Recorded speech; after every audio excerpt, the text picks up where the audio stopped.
Damos entonces por compañero. ¿Empezamos? Estamos. Listo. Bueno, en el Día Internacional de los Trabajadores nos encontramos aquí con el compañero Daniel Jadwe, quien gentilmente ha aceptado la invitación de nuestro comunal a participar de una entrevista ya sobre los derechos laborales desde esta perspectiva, desde esta nueva cotidianidad que es la pandemia, ya donde cada ser humano ha cambiado la forma de vivir en el mundo, ¿ya? Así que partimos saludando a nuestros vecinos, a nuestros pobladores, partimos saludando a los compañeros de nuestro partido, de la Jota, y obviamente a usted, compañero Jadwe, Muy que buenas tardes, muy buenas noches ya a todos y a todas quienes nos están mirando. Un abrazo a usted, compañero Diego, y a todos los que han organizado esto y muchas gracias por la invitación en este día tan especial.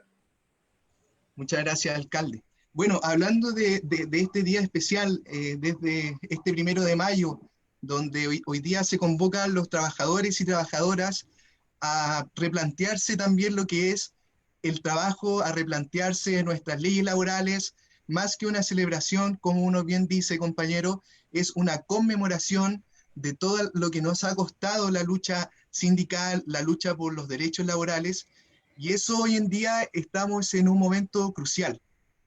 ¿Qué opinas tú, compañero, haciendo un análisis, un barrido desde el 18 de octubre? ¿Qué opinas tú sobre la contingencia y el contexto en el cual nosotros entramos en el periodo COVID? ¿En qué estabas tú? ¿Cuál era tu gestión en la municipalidad? ¿En qué te pilló? Quedamos muy atentos a lo que nos quieras A ver, compartir. yo creo que la pregunta habla de algo que supera con creces lo que está pasando en el COVID. Cuando uno mira efectivamente la historia, y uno se empieza a meter en los temas económicos, se da cuenta que el principal problema que tienen las grandes empresas es la tendencia decreciente de la utilidad que Marx definió también en el texto El Capital.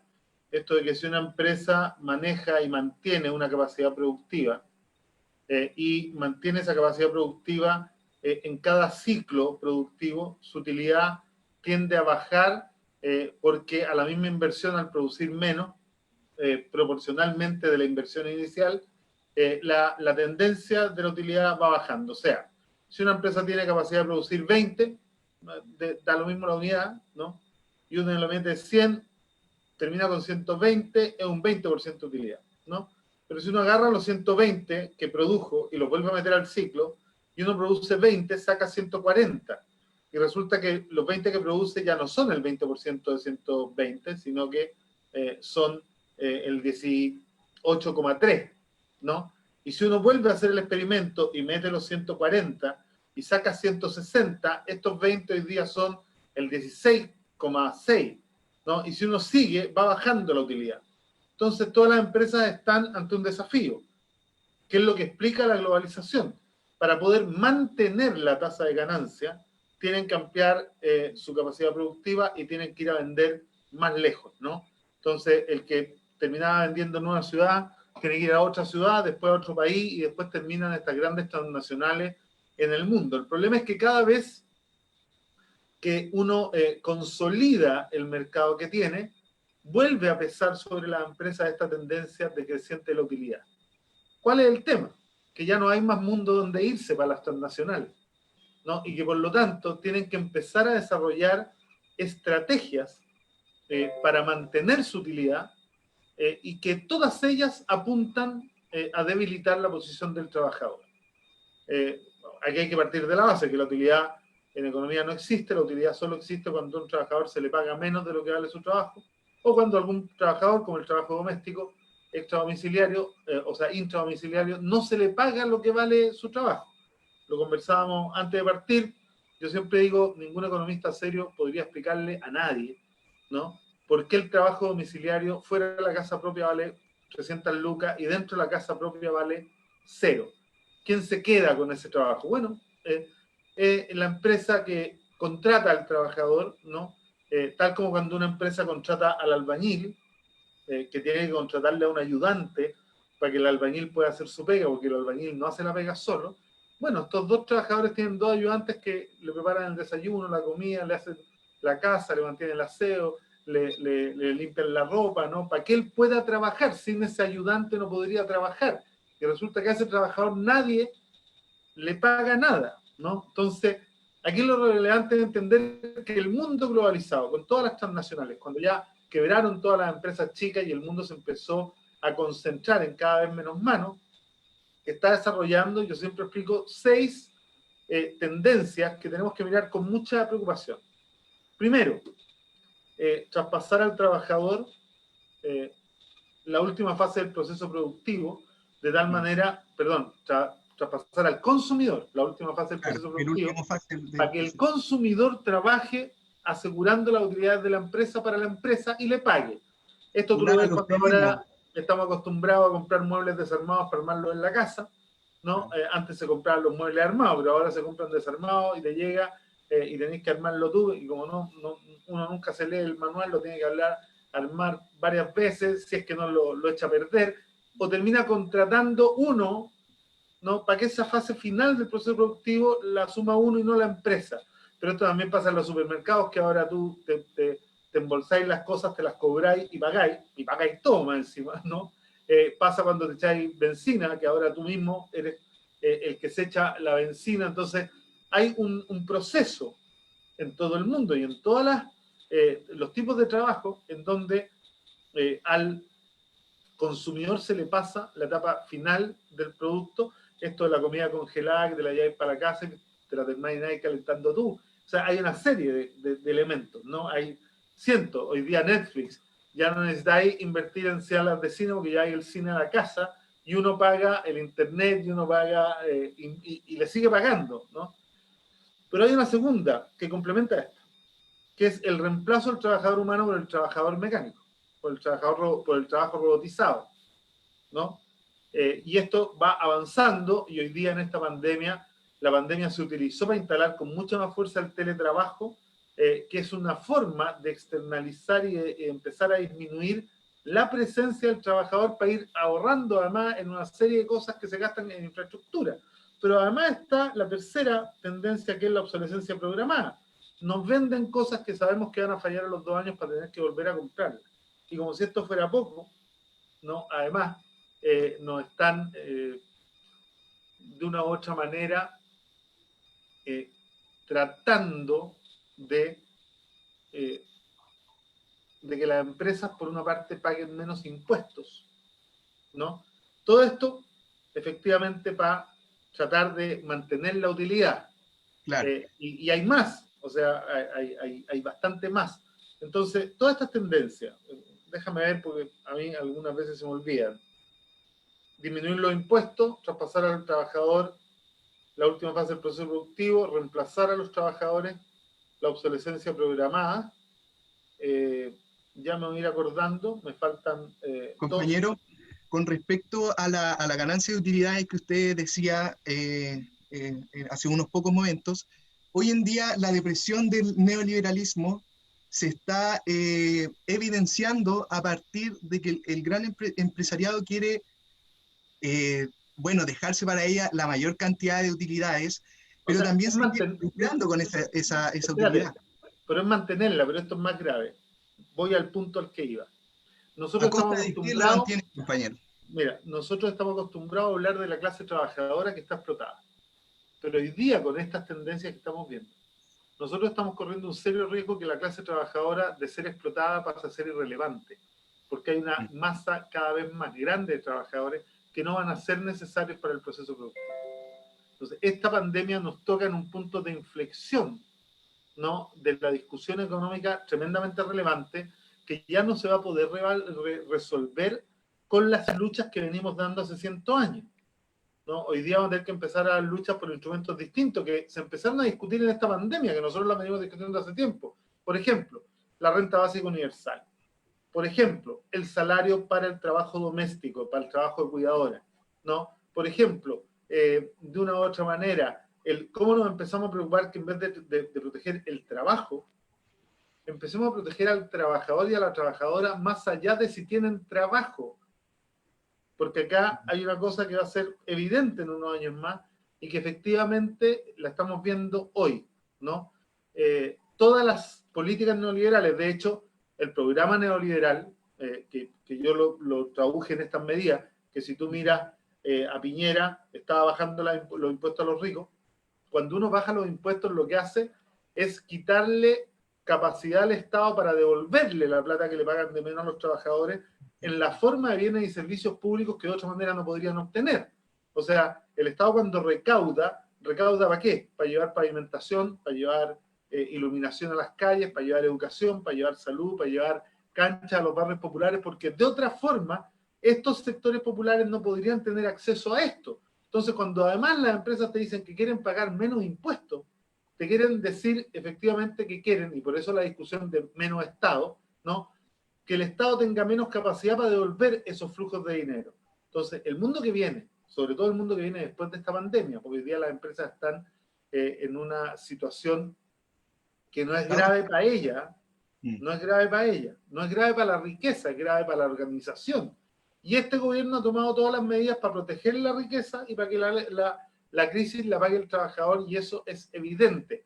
Este 1 de mayo nos pilla con una contradicción fundamental. Mira, en los últimos 30 años las empresas vienen diciéndonos a todos que ellos tienen derecho a hacer la utilidad que hacen porque ellos asumen el riesgo del negocio. Pero cuando el riesgo se hizo real, el riesgo no lo asumieron ellos. De hecho, los que están ocupando las garantías estatales y el proyecto supuestamente para proteger el empleo, están retirando utilidades enormes.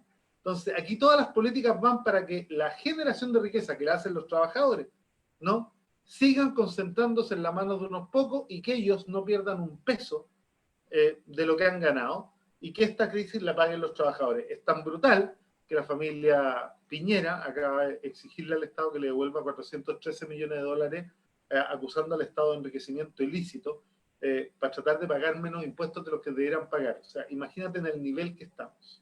Compañero, ahí entra la contradicción de que el pueblo chileno eligió a un delincuente para combatir la delincuencia.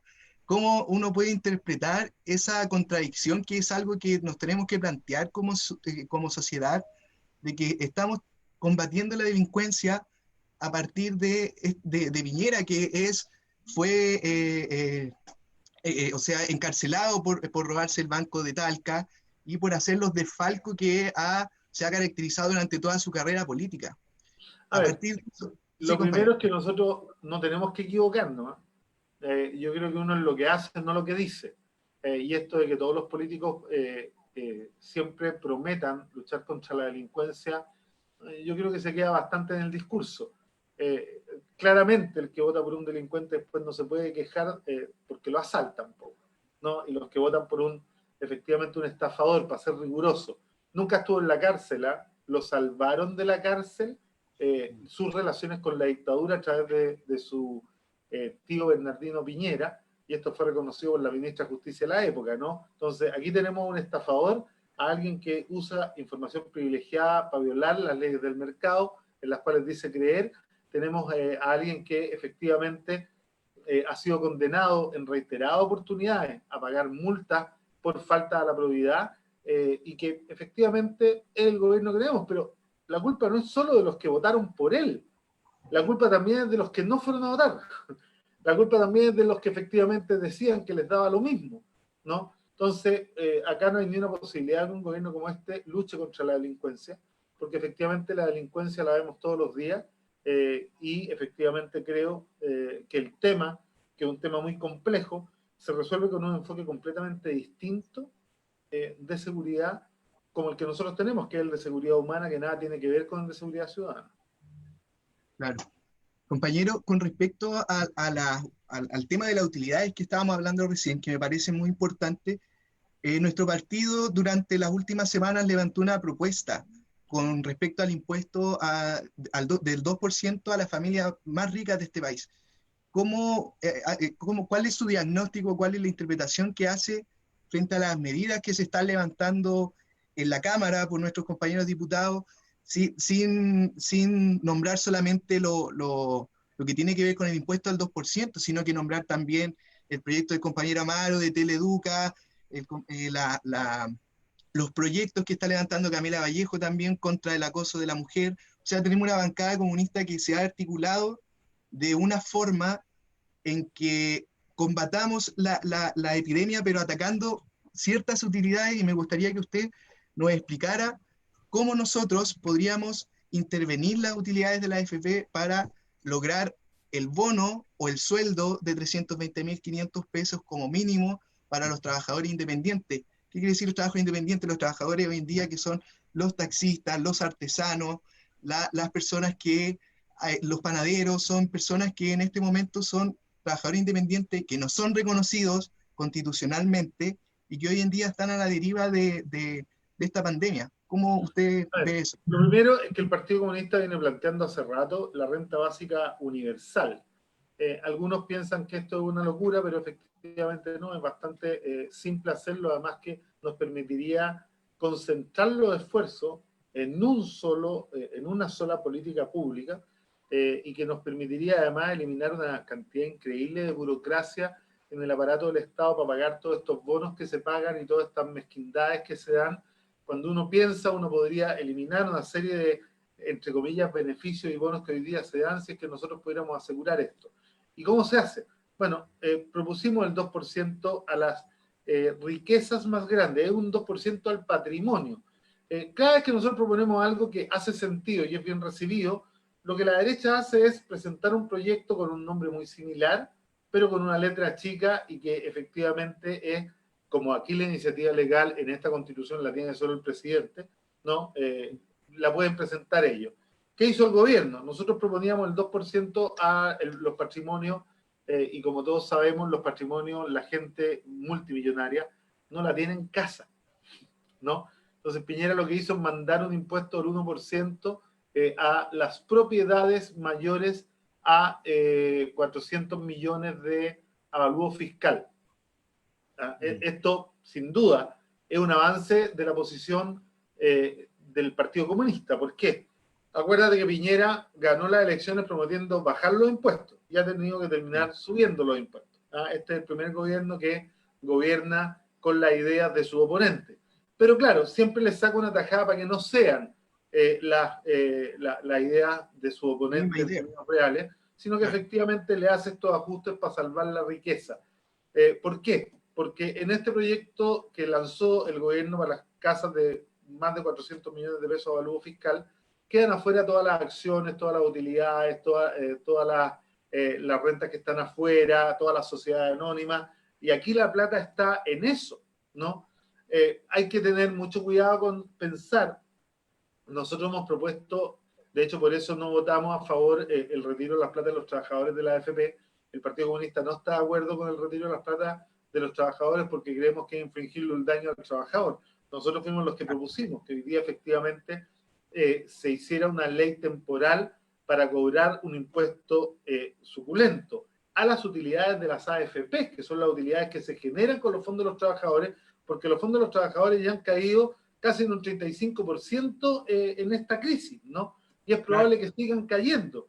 Entonces, aquí esto es un impuesto temporal, porque nosotros seguimos insistiendo en que el mejor sistema de seguridad social incorpora un sistema de reparto corregido y no un sistema de AFP, porque es inaceptable que los trabajadores pongan la plata en un sistema que se las presta a los bancos, que le prestan a los mismos trabajadores con un interés más alto. O sea, es absurdo que te presten tu propia plata para ganar interés ellos, que es lo mismo un poco que hizo con este proyecto de entregarle plata en garantía a los bancos para que ellos prestaran, permitiéndole a los bancos que cobraran un diferencial de la tasa para cubrir sus costos operacionales. Imagínate el favor que le está haciendo a la banca. No van a arriesgar un peso ni van a perder un peso, pero más encima van a tener cubiertos sus gastos operacionales por el espacio de 4 años. Cualquier pequeña y mediana empresa le hubiese encantado que el gobierno mandara un proyecto que obligara a un tercero a pagarle los costos operacionales a esa empresa. El proyecto que manda el gobierno finalmente, o la medida que toma, ¿no?, es que pone garantía estatal para que las pymes le paguen los costos operacionales a los bancos durante 4 años, es decir, para que las pymes le paguen los costos operacionales a los bancos con tal de que les presten plata para salvarse ellos. No hay nada más cruel y nada más absurdo, ¿no? Pero es la lógica de los gobiernos de derecha. Y hoy día además estamos en una situación bien particular, que todos lo hemos visto. La derecha tiene una integración vertical de medios, o sea, tiene una integración vertical de poder, ¿a qué me refiero? Está el gobierno, está el aparato económico, los grandes empresarios, que hoy día aparecen haciendo caridad todos los días para poder evitar que se dé la discusión de que necesitamos más Estado, pero además tienen los medios de comunicación de masa, o sea, imagínate que Lavín, el alcalde de su comuna, tiene de jefe de campaña Andrónico Luxis, que lo lleva a su empresa familiar, que la dirige su hijo, que es Canal 13, 3 veces a la semana para que esté 2 horas en pantalla. O sea, imagínense cómo ha hecho... Es poco lo que usted comentaba, alcalde. La integración vertical, porque hoy día, mira, la derecha es gobierno, pero la derecha es oposición. También, hoy día. Todos los alcaldes salen reclamando y hablando contra las medidas del gobierno, pero ¿qué alcalde? Los que estaban en el suelo, los que no iban a salir reelectos porque estaban haciendo campaña para el rechazo, hoy día son los que aparecen todos los días en televisión, vuelvo a decirlo, en una integración vertical, en donde la clase dominante se toma todo lo que hay a su alrededor y efectivamente hace desaparecer a la oposición. Compañero, retomando ese punto de los alcaldes, es crucial este momento porque la derecha está haciendo una chanchada con respecto a esto, desde mi punto de vista, ya que insiste en correr las elecciones municipales, porque claramente una elección municipal con un candidato de derecha que vaya por el rechazo, eso hubiera sido la peor derrota. Entonces, ¿cómo ve usted también esta intención política que hay detrás del gobierno? Porque estamos claros, es una intención política, es algo que tiene un sentido detrás de querer y utilizar la pandemia para seguir corriendo el plebiscito y saltarse un logro del pueblo chileno. Ya, porque hay que recalcar que no había plebiscito antes del 18 de octubre. A ver, es más duro que eso, ¿ah? Yo no creo que sea utilizando la pandemia solo para correr el plebiscito. Están utilizando la pandemia para que el periodo presidencial de Piñera termine dentro de la pandemia. Por eso que han decidido no salir a parar la pandemia como hicieron todos los países responsables, sino que han salido a administrarla corriendo detrás de la pandemia como un niño tonto. O sea, efectivamente uno lo mira y dice, oye, mira, hay casos allá, pongamos cuarentena allá, hay casos allá, pongamos cuarentena allá. La verdad que nuestro ministro, si hubiera sido ministro de China o de India, ¿no? Y es mala la comparación que acaba de hacer porque es un tanto irresponsable. Pero efectivamente, imagínate que hubiera estado el ministro de Salud en China o en India y que le dijera al gobierno chino y al indio, no, es que aquí todos se van a contagiar.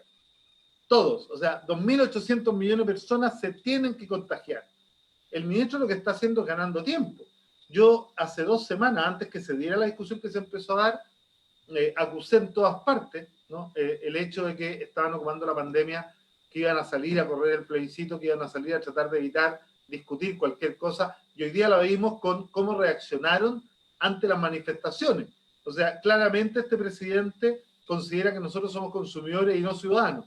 Hay normalidad para abrir los moles, hay normalidad para ir a trabajar, hay normalidad para que los niños vuelvan a clase, pero para ir a hacer una manifestación dentro de todas las reglas de 50 personas se les reprime como si fueran efectivamente, ¿no? Unos delincuentes. Y no fue así. Hoy día vimos algo que nos recordó que la protesta del 18 de octubre sigue en pie y que efectivamente este gobierno sigue gobernando para los ricos y a todas las comunas nos hubiera gustado que nos cuidaran como cuidaron a Las Condes. Te voy a dar un dato. En el mismo periodo en que Las Condes subió, aumentaron 53% sus casos en cuarentena. En Recoleta los casos subieron un 500%.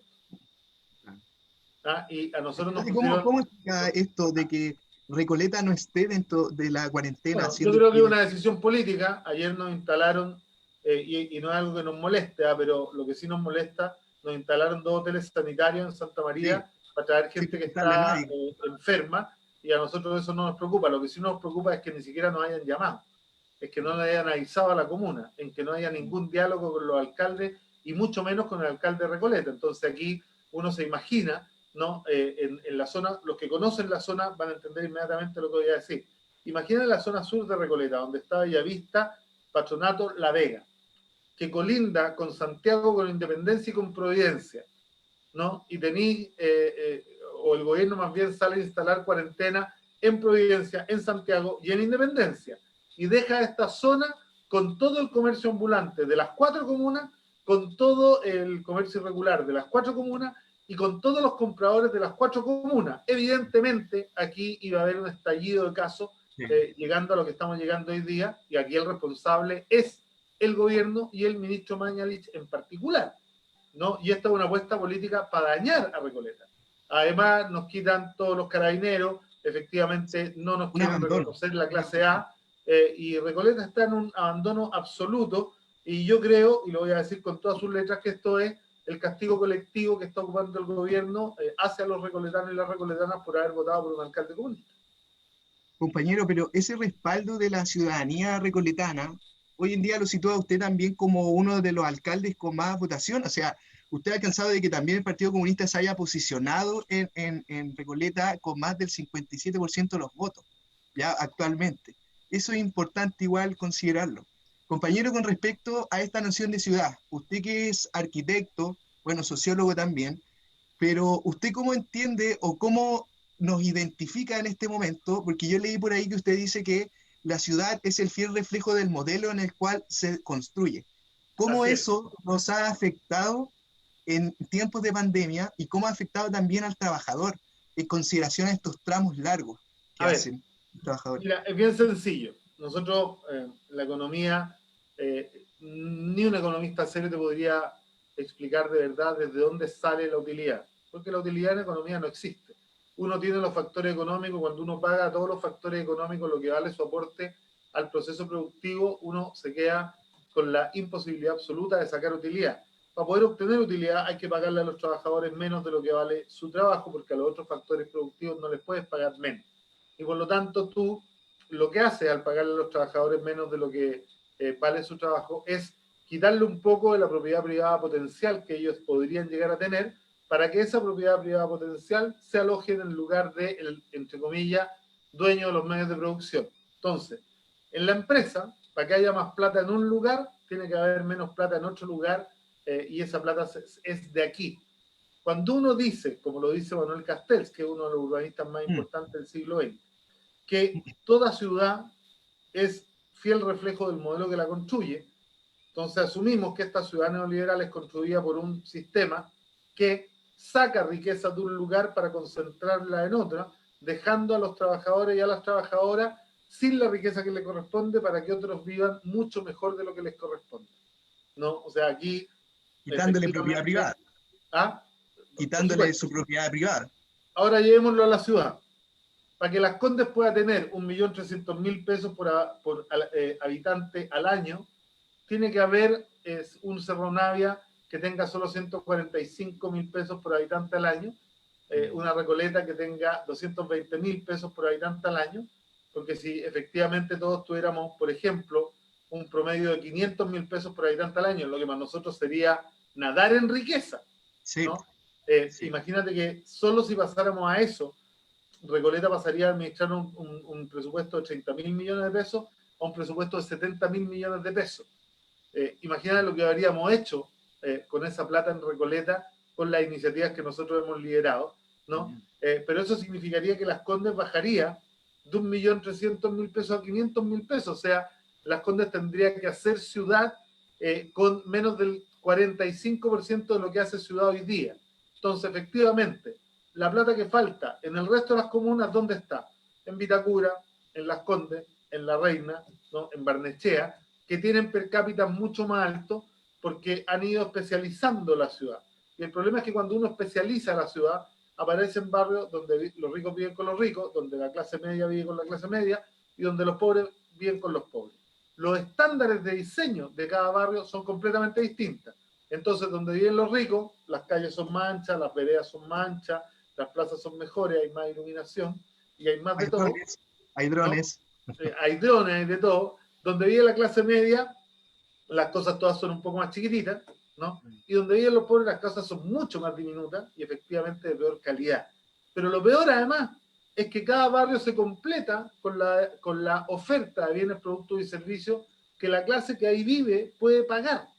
Entonces, en la ciudad de los ricos hay de todo y muy cerca, en la ciudad de la clase media hay menos cosas y más lejos, y en la ciudad de los pobres no hay nada más que lo que ofrece el Estado y que lo que ofrecen las pequeñas unidades de subsistencia, que son estos comercios de barrio.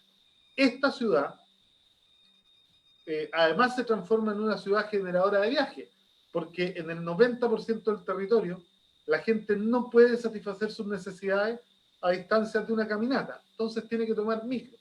Esta es la ciudad neoliberal. De hecho, de la encuesta Origen-Destino de 1976 a la encuesta del 2012, que creo que fue la última, la ciudad de Santiago pasó de 1,2 viajes al día por persona a casi 2,96 viajes al día por persona.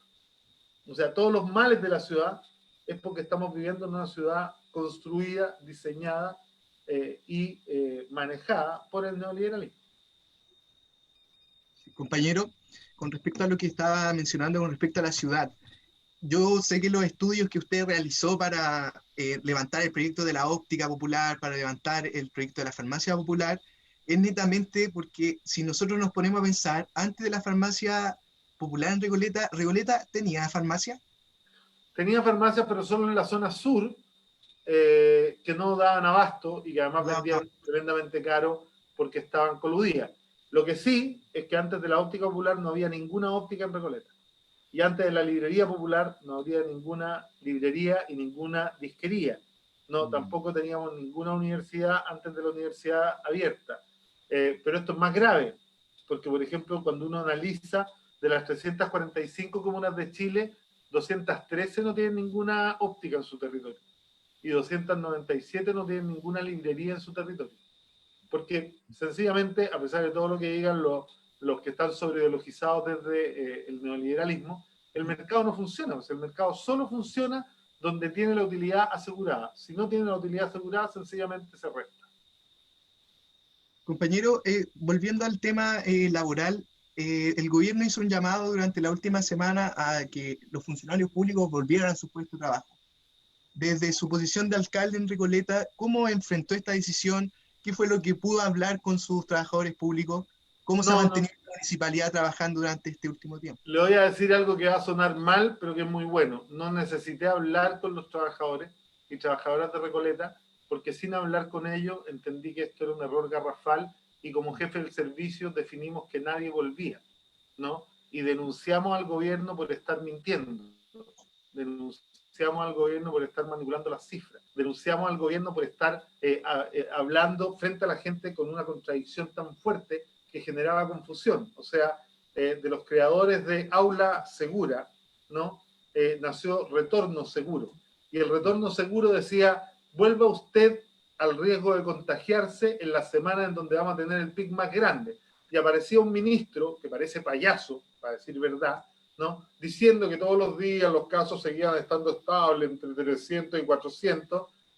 Mira, los casos estaban en 550 y él seguía diciendo, como si fuera una casetera antigua, no, mira, hemos mantenido estable y estamos en una meseta, hasta que empezamos a denunciar tantas inconsistencias en la información que se le apareció la verdad al ministro. Y tuvo que reconocer que lo que estaba haciendo estaba mal y que fracasó. Y de un día para otro, los casos subieron en un 50% un día y en un 50% al otro día, y casi se duplicaron. O sea, de este promedio 450, llegamos a más de 900 casos en 2 días, ¿no? Con este mito de que ahora estamos saliendo a buscar a los que no tienen síntomas, que es lo que le pedimos que hiciera hace un mes. Pero efectivamente, tanto el retorno seguro, el retorno a trabajar, el retorno a las clases, la apertura a los malls, hoy día vimos al alcalde de la comuna de Las Condes tratando de recular, además con una mentira que es garrafal, porque yo le voy a decir algo, él no tiene atribuciones para cerrar ni para abrir el Apumanque. Sí. No están dentro de las atribuciones de los alcaldes. No, esta es una decisión de los privados. Yo jamás, se reabrió el paseo Santa Filomena en Patronato, yo no fui a pararme ante las cámaras porque no me gusta mentirle a la gente. No es una decisión mía abrir Patronato, es una decisión de los propietarios y que está avalada por los mensajes erráticos y confusos del gobierno, de la nueva normalidad.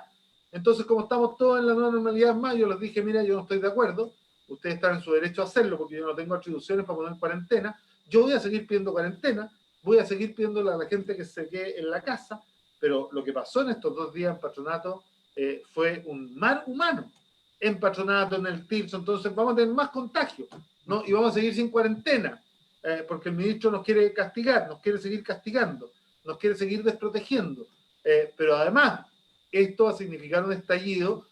Ahora empiezan las enfermedades respiratorias de invierno y efectivamente estamos ante la posibilidad, que yo espero equivocarme, pero estamos ante la posibilidad de que esto se vuelva color oscuro. Sí. Y aquí el único responsable es hacer Mañalich. Entonces, a mí me dio mucha risa. Hace 2 días ver al alcalde de Las Condes diciendo, no, vamos a abrir en un plan piloto, y hoy día, mira, salió muy bien, pero no lo vamos a abrir porque subieron mucho los casos. Se toman decisiones absurdas, se toman decisiones con poca información, se toman decisiones guiadas por el interés que ellos tienen en la economía, muy por sobre el interés que tienen en la salud, y eso es lamentable. Compañero, ¿qué significa hoy día que tengamos más de 1,5 millones de cesantes en nuestro país? Es una cifra alarmante, como usted dice, que nos predispone a un tiempo oscuro en Chile.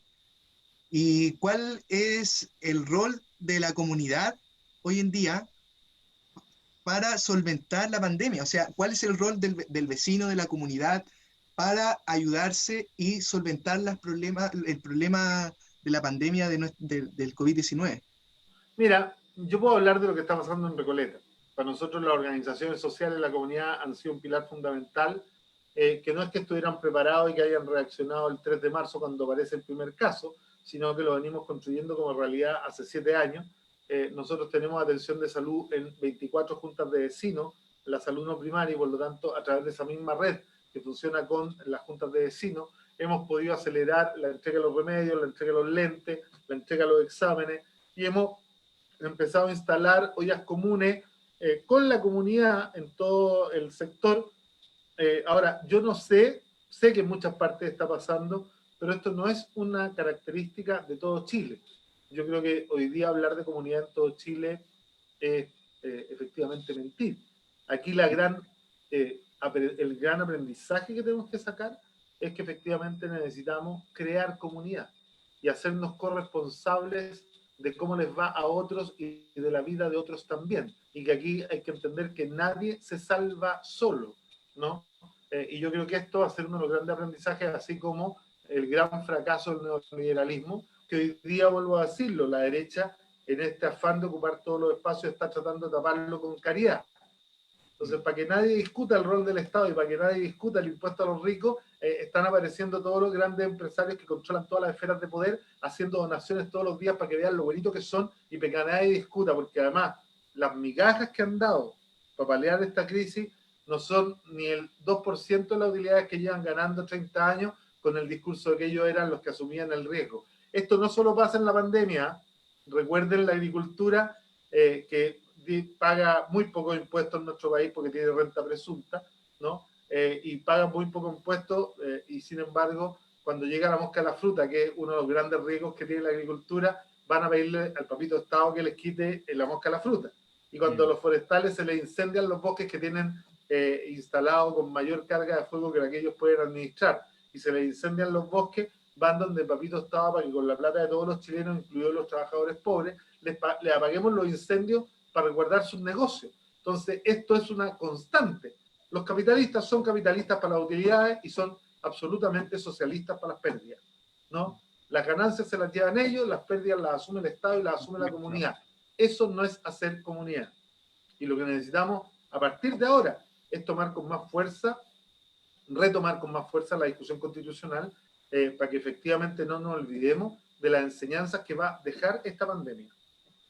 Compañero, con respecto a este Estado que en vez de protegernos nos castiga, ya un claro ejemplo es, por ejemplo, tirar un decreto de que te va a prohibir no el utilizamiento de la mascarilla sin proveer al territorio de mascarilla antes. O sea, es una contradicción de un Estado neoliberal y hoy en día la tesis que planteó nuestro partido al término de la dictadura, que fue neoliberalismo versus democracia.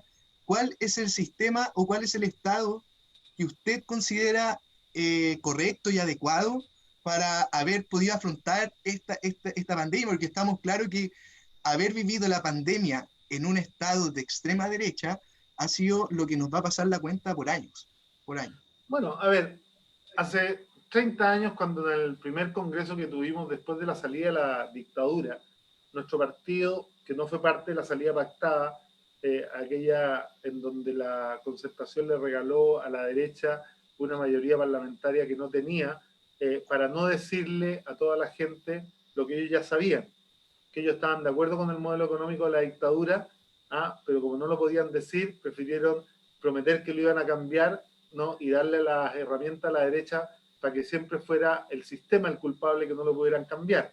Esto fue una negociación vergonzosa en donde participaron muchos de los líderes que gobernaron 30 años, y en ese entonces el partido decía nueva constitución, elecciones libres, restauración de los derechos laborales, y hoy día estamos viviendo un minuto muy particular para el partido, que yo creo que tenemos que aprovecharlo, en el sentido de que todo lo que nosotros decíamos hace 30 años es el minuto de esas ideas.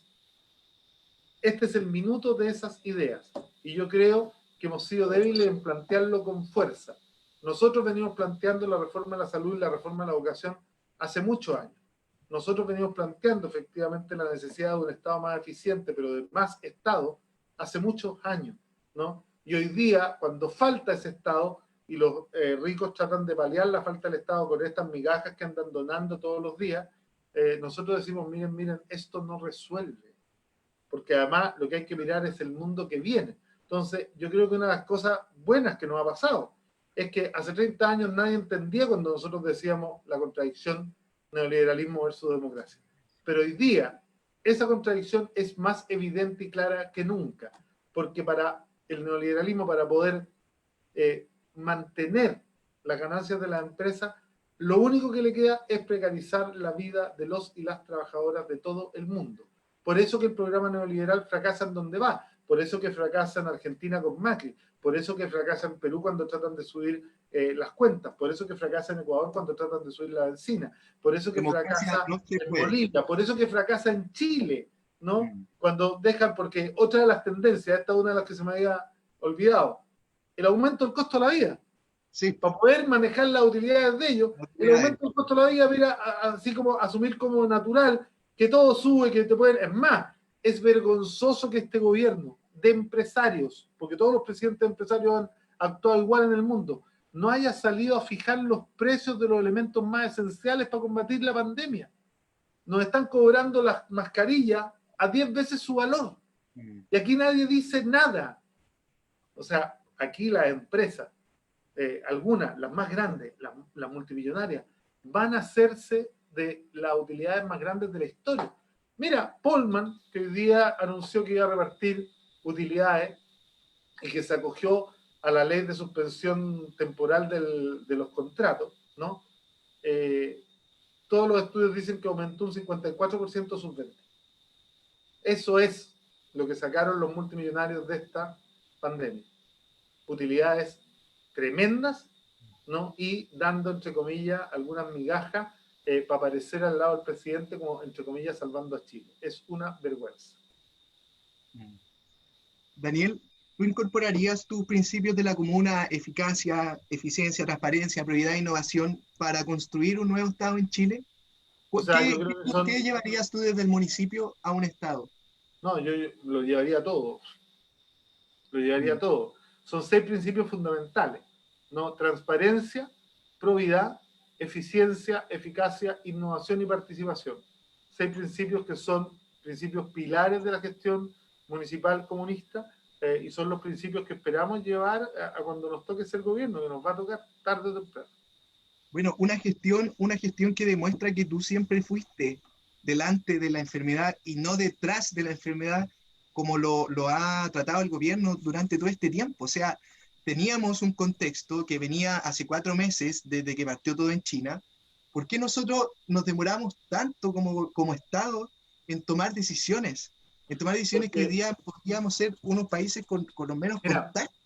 El conjunto de los presidentes empresarios del mundo, Trump, Bolsonaro, Piñera, Macron, el italiano, todos se equivocaron en lo mismo. Salieron con arrogancia a decir que sus países estaban preparados y la pandemia les dio una cachetada en la cara a todos. Acá en particular a mí me dio mucha rabia. Voy a contarte una primicia que no la he contado todavía, la vamos a informar el lunes. Después de 15 días de retraso, el ISP nos dio la respuesta a nuestra solicitud para poder importar el interferón. Y nos rechazó la posibilidad de importar el interferón. Y esto para mí es de la máxima gravedad, porque la OMS, una de las recomendaciones que ha hecho es que nadie se puede quedar sin tratamiento en ninguna parte del mundo. Y cuando tú no tienes medicamentos aprobados para una enfermedad porque no la conoces, lo que hacen en el mundo civilizado es escoger medicamentos que se ocupan para enfermedades similares o para enfermedades que atacan al cuerpo de similar manera como esta enfermedad la atacan, y poder atacar con cada uno de los medicamentos de línea determinadas áreas de ataque de este virus. Este virus lo primero que hace cuando entra al cuerpo es agarrar a los interferones y reducirlos, son tu sistema de inmunidad nativa, ¿no? Y por lo tanto, en todo el mundo el interferón se está ocupando y está dentro de los estudios, dentro de las recomendaciones de la OMS, para tratar tempranamente a los pacientes de mayor riesgo. ¿Por qué?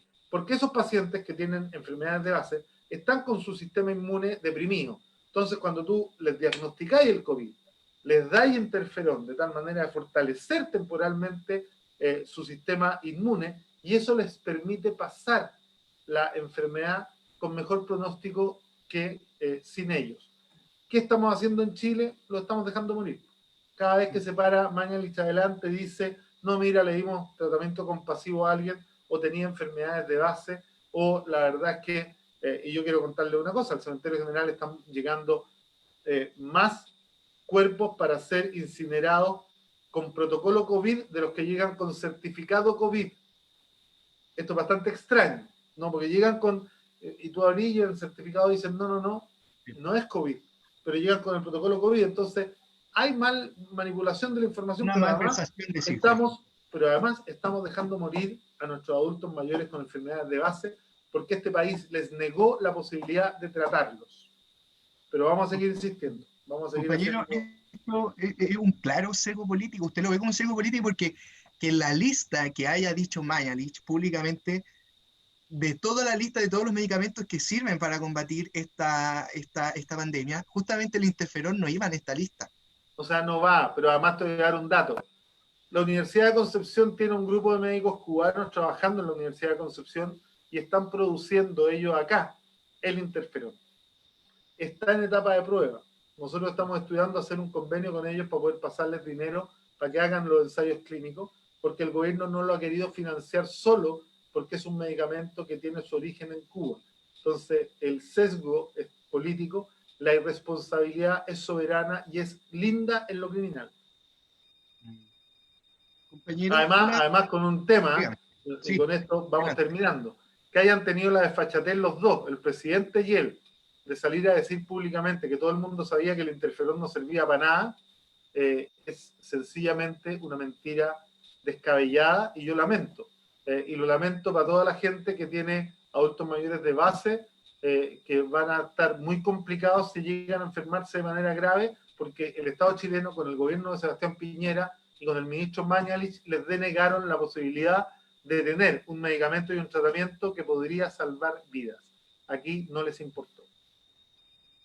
Compañero, frente a esta pregunta que usted hace, usted ya que lleva tiempo administrando el municipio de Recoleta y se enfrenta a estos alcaldes que tienen más recursos por una distribución totalmente inequitativa, ¿usted considera que es más fácil administrar pobreza o administrar riqueza, alcalde? No, pues, ¿Dónde se ve el verdadero alcalde, por decirlo uno así? nunca administra riqueza. La riqueza no se administra, la riqueza se gasta y se bota, ¿no? Lo que se administra es la pobreza. Nadie que le sobre la plata piensa mucho en cómo gastarla. Gasta nomás, total, eso cuesta poco. De hecho, pero si ustedes tienen el ejemplo más claro, en la misma comuna. A Lavín le fue muy bien como alcalde en Las Condes, porque tenía plata para votar. En Santiago tuvo que vender el agua porque no supo administrar, y Santiago no es una comuna pobre, pero tiene la mitad de la plata de Las Condes, ¿no? Y efectivamente se encontró con muchos problemas y a pesar de eso hizo proyectos tan emblemáticos como tratar de poner nieve en Santiago para que la gente patinara, tratar de hacer llover bombardeando las nubes, o tratar efectivamente de poner una playa en el río Mapocho, ¿no? Cuando uno mira el tipo de gestión, uno se da cuenta que ahí no hay un proyecto país, ¿no? No hay un proyecto de sociedad, no hay un ir a buscar, porque definitivamente créeme que hacer farmacia popular, además, mira, en los modelos de farmacia popular está la diferencia más grande. Nosotros, ¿qué fue lo que descubrimos con la farmacia popular? Que el Estado podía vender lo que quisiera, siempre y cuando comprara un valor y vendiera el mismo valor para no incurrir en actos de comercio. Y eso fue lo que nosotros descubrimos. Me vienen a retar que me tengo que ir Mentira. Eso fue lo que nosotros descubrimos. Entonces, ¿qué hicimos?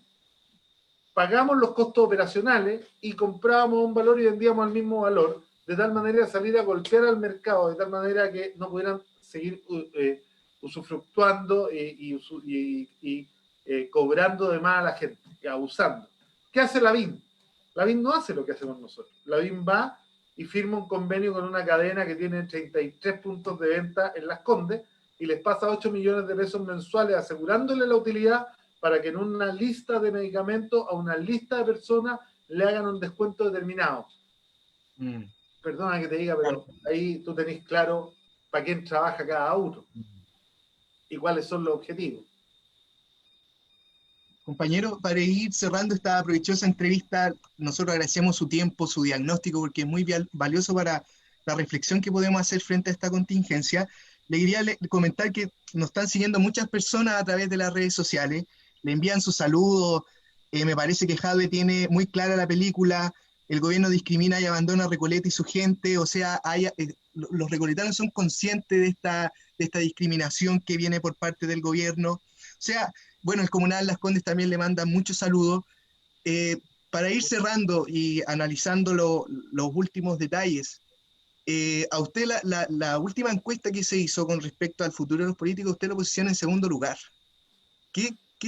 ¿Cuál es su proyección a futuro, compañero? ¿Qué nos depara? ¿En qué lo vamos a tener que apoyar más adelante? Bueno, Cuéntenos. usted es militante del PC igual que yo. Y sabe que nosotros no tenemos proyectos personales y sabe que nosotros no tenemos efectivamente decisiones Algo personales en esto. Mm. El Partido Comunista es un partido serio, tiene 107 años de historia.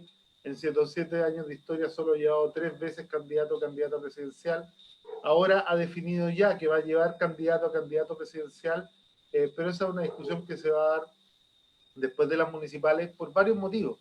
Primero, porque nosotros sabemos que no vamos a llegar a la moneda solo, ¿no? Y que requerimos de una política de alianza.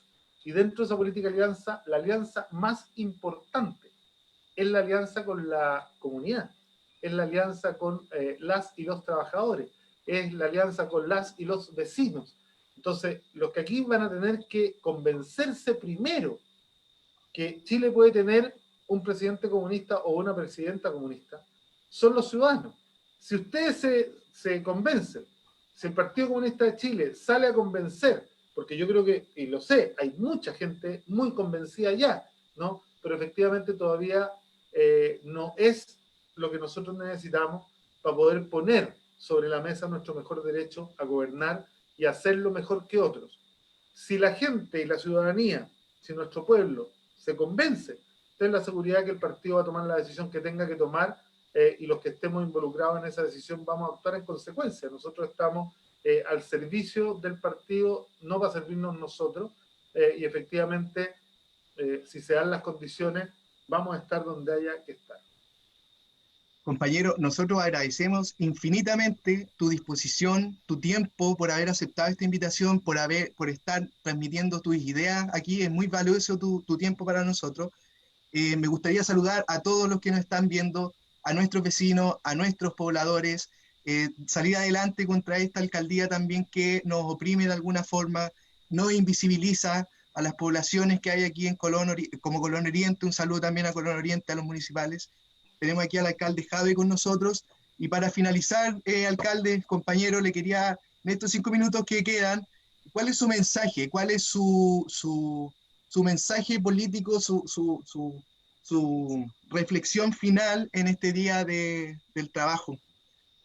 A ver, mi reflexión final es que entre la crisis del 18 de octubre y la pandemia, yo creo que a todo el mundo le ha quedado más claro que nunca que el modelo de desarrollo por el cual hemos transitado en los últimos 30 años en nuestro país no da respuestas al mundo que viene. Y que necesitamos un cambio trascendental. Que el remedio no va a venir desde donde vino la enfermedad.